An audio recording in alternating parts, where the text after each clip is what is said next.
If you are fascinated by catfishing and true crime stories with really sharp twists and turns, you have to check out Sweet Bobby on Netflix. I was 32, very focused on my career.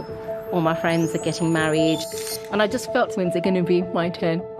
One day, I get a friend request from Bobby that changes my life.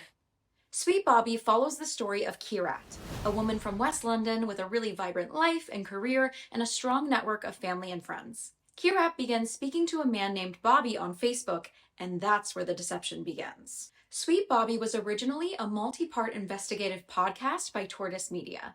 I listened to the podcast a couple months back, and I was completely swept away by the story. Throughout the podcast, it's really clear that the victim's well-being is at the center of the storytelling, and the podcast host, Alexi Mostros, is dedicated to getting down to the bottom of this very dense web of lies that Kirat has been told.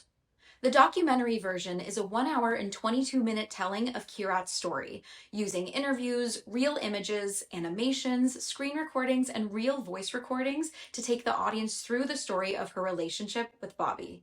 At the start of the documentary, we find out that Kirat met Bobby in person on a night out in Brighton very early on in their Facebook messaging friendship.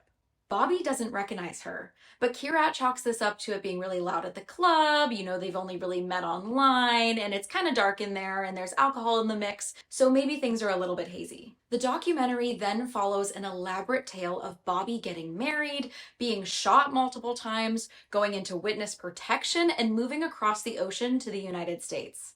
And this is all within like the first 20 minutes. All this time, Kirat is supportive of Bobby and his medical recovery. And Kirat is introduced to upwards of 60 people through Facebook that are all connected to Bobby. His cousins, his ex-partner, his friends, even his medical providers. And over the course of their correspondence, Kirat and Bobby fall in love and pledge to be together once Bobby is healed and given the all clear from witness protection to go back to the UK.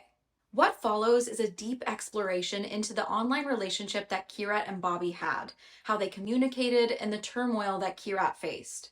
She was constantly promised in-person meetings with Bobby, only for something to go wrong on Bobby's end.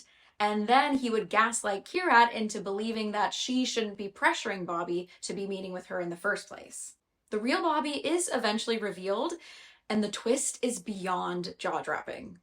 The documentary Sweet Bobby is really the telling of a love story gone wrong. You absolutely feel for Kirat, and you can clearly see during her on-camera interviews that she really was in love with Bobby, and she feels, understandably, betrayed and deeply hurt. The documentary as a whole is really well done, and it does a great job of swiftly telling you a story that spans the course of 9 years. If you want a more in-depth version of this story, definitely check out the podcast Sweet Bobby, available on Apple Podcasts, Spotify, and Tortoise Media. Are there any other documentaries that you would recommend? Let us know in the comments and tell us your thoughts on Sweet Bobby. Thanks so much for watching. Make sure to like and subscribe, and stay spooky, friends!